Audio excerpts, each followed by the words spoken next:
Hi అండి. ఈరోజు recipe గోంగూర శనగపప్పు కూర అండి. ఈ కర్రీ రైస్ చపాతీలోకి చాలా బాగుంటుంది. గోంగూరను 2-3 సార్లు శుభ్రంగా కడిగి పక్కన పెట్టుకోవాలి. శనగపప్పును 1 గంట ముందు నానబెట్టుకొని పక్కన పెట్టుకోవాలి.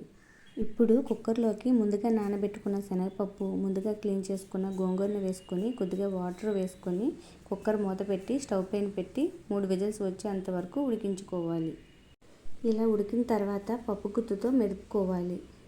ఇప్పుడు స్టవ్ పైన కడాయి పెట్టి ఆయిల్ వేసి ఆయిల్ వేడెక్కిన తర్వాత కొద్దిగా మెంతులు, తాలింపు దినుసులు, జీలకర్ర వేసి వేగనివ్వాలి.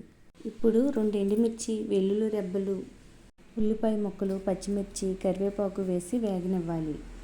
ఉల్లిపాయ ముక్కలు వేగిన తర్వాత కట్ చేసుకున్న టమాటా ముక్కలు వేసి కొద్దిగా పసుపు, కారం, తగినంత ఉప్పు వేసి అంతా ఒకసారి బాగా కలుపుకొని టమాటాలను వేగనివ్వాలి. ఇప్పుడు ముందుగా ఉడికించుకున్న గోంగూర మొత్తాన్ని వేసుకొని కొద్దిగా వాటర్ యాడ్ చేసుకొని అంతా ఒకసారి కలుపుకొని 2 నిమిషాలు ఉడికించుకోవాలి.